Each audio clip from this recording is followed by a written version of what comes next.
Hello students, आज मैं फिर आपके सामने हाजिर हुआ हूँ acid base and salt chapter का नेक्स्ट वीडियो लेके, जिसमें मैं आज डिस्कस करूँगा chemical properties of acid and base के बारे में। तो यहाँ हम लोग देखेंगे जो पहला इंपॉर्टेंट टॉपिक है आपके एनसीईआरटी बुक पेज नंबर 19 से। इसमें हम लोग देख रहे हैं reaction of acid and base with metals, right. तो मेटल जब भी एसिड से रिएक्ट करेगा तो वो कॉरस्पॉन्डिंग सॉल्ट बनाएगा, ठीक है, और फिर ये हाइड्रोजन गैस प्रोड्यूस करेगा, ठीक है। ये हमेशा हमें याद रखना है कि मेटल जब भी एसिड से रिएक्ट करेगा तो ये सॉल्ट एंड हाइड्रोजन गैस जरूर इवॉल्व करेगा। यहां मैंने कुछ एग्जांपल्स दिए हैं जो इंपॉर्टेंट एग्जांपल्स हैं। HCl plus Zn it become ZnCl2 plus hydrogen. अब यहाँ पे कंफ्यूजन बच्चों को आती है कि सर ये हम कैसे जानेंगे। कई बच्चों ने ये मुझसे पूछा कि सर हमें कैसे पता चलेगा ये बनेगा क्या। तो यहाँ पे आपको एक चीज ये याद रखनी है कि जो वैलेंसी है वो यहीं पे आपके काम आना है कि आपको वैलेंसी लर्न करना है, जो पहले भी आपको बताया जा चुका है। तो यहाँ देखिए ZnCl2 का मतलब ही यहाँ पे हो गया कि जो Zn की वैलेंसी है वो क्या है, +2 है, और यहाँ HCl है तो यहाँ अंडरस्टूड है कि ये +1 है और ये -1 है, और Zn की वैलेंसी चूंकि +2 है तो आप कंपाउंड जब भी बनाएंगे तो ये ZnCl2 ही बनेगा क्रिस क्रॉस से, अगर आपको ध्यान में हो तो ये हाइड्रोजन गैस देगा। उसी तरह H2SO4 जब मैग्नीशियम से रिएक्ट करेगा तो चूंकि इसकी भी +2 वैलेंसी है, सल्फेट की -2 है, तो ये दोनों कैंसिल होकर ये बना लेगा मैग्नीशियम सल्फेट। और फिर अगेन हाइड्रोजन गैस, चूंकि ये कॉमन इक्वेशन है कि एसिड जब भी मेटल से रिएक्ट करता है तो वो salt and hydrogen gas produce करता है, ओके। फिर बात आती है इसके केस में, ये बड़ा ही यूनिक इक्वेशन है कि कॉपर से जब आप एसिड को रिएक्ट कराते हैं तो यहाँ पे कोई भी रिएक्शन नहीं होता है, ये ध्यान में रखना है। कभी कभी आपको वो परेशान करने के लिए बोर्ड वाले सवाल पूछ भी देते हैं, टीचर्स भी आपके स्कूल में ये पेपर दे सकते हैं कि what will happen when acid reacts with metal. तो आपको इस बात का ख्याल रखना है कि there is no reaction of copper with acid and there is no formation of hydrogen gas as well. तो यहाँ पे मैंने मेंशन कर दिया है नो रिएक्शन। फिर है हमारा HCl प्लस Al, तो एल्यूमिनियम की +3 वैलेंसी होती है, तो इस वैलेंसी के लिहाज से जो AlCl से रिएक्ट करेगा तो एल्यूमिनियम क्लोराइड बनाएगा, क्योंकि Cl की वैलेंसी -1 है, एल्यूमिनियम की वैलेंसी +3 है, और फिर से वही हाइड्रोजन गैस प्रोड्यूस करेगा।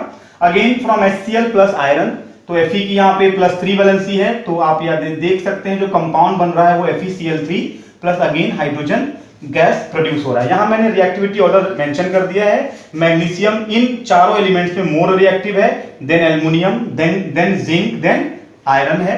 अब एक इंपॉर्टेंट क्वेश्चन जो कई बार बोर्ड में आ चुका है, ये बोर्ड के लिए बहुत ही इंपॉर्टेंट सवाल है, ये आपको ध्यान में रखना है।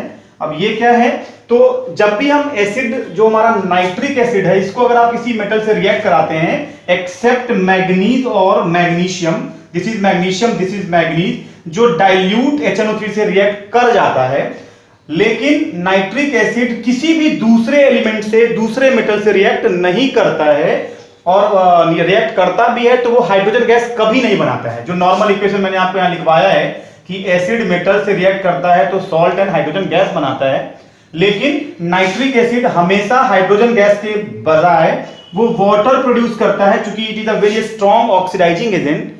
Nitric acid is a strong oxidising agent, तो it oxidises hydrogen into water.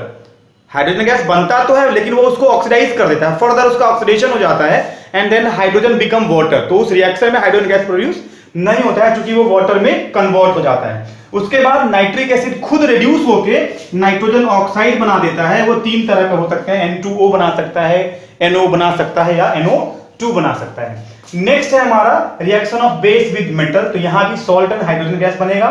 आपके सिलेबस में 2 इक्वेशंस हैं, NaOH का Zn से रिएक्शन, तो ये सोडियम जिंकेट बनेगा। अब यहां पे आपको एक नया अनायन पता चला, ये आपको ध्यान में रखना है, इसकी वैलेंसी -2 है और इसका नाम है जिंकेट, दैट इज ZnO2। ये आपको याद रखना है, यहां पे एक नया आयन आपके पास आया, जिंकेट, दैट इज ZnO2, यहां ये ध्यान रखना है। फिर जब हम बेस को रिएक्ट कराते हैं एल्युमिनियम से, अब एक्वस कंडीशन है, तो यहां जो प्रोडक्ट बन रहा है वो बन रहा है सोडियम एल्यूमिनेट। यहां फिर आपका एक और अनायन आया, लेकिन यहां पे इसकी वैलेंसी क्या है, -1 है, और दोनों ही केस में हमारा हाइड्रोजन गैस प्रोड्यूस हो रहा है। तो ये आपके सिलेबस में था, reaction of acid and base. Acid react कर रहा है तो भी सॉल्ट एंड हाइड्रोजन गैस बना रहा है, बेस रिएक्ट कर रहा है तो भी hydrogen gas and salt produce हो रहा है। फिर बात आती है थर्ड हमारा है reaction of acid with base, ये हम लोग पहले चैप्टर में भी पढ़ चुके हैं।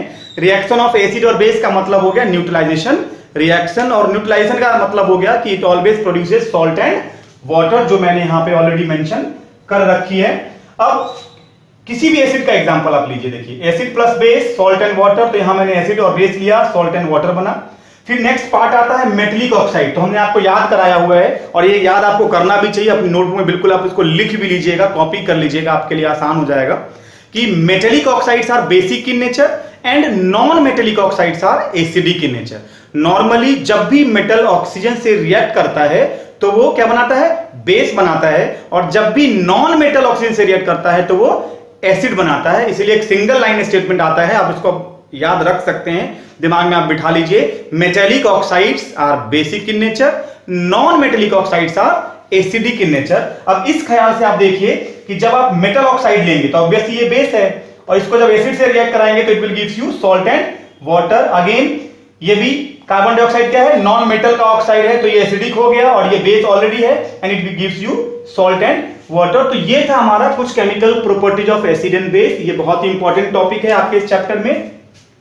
फिर इसके बाद हम नेक्स्ट सॉल्ट के बारे में पढ़ेंगे कि how will we produce different types of salt, जो आपके सिलेबस में है, हमारा जिप्सम बनाना, ब्लीचिंग पाउडर बनाना, वॉशिंग पाउडर बनाना, बेकिंग पाउडर बनाना। तो then we will discuss in the next video. मेरे चैनल को जरूर सब्सक्राइब करें और फॉरवर्ड भी करते रहें, so that everyone can get benefited from my channel scientific approach.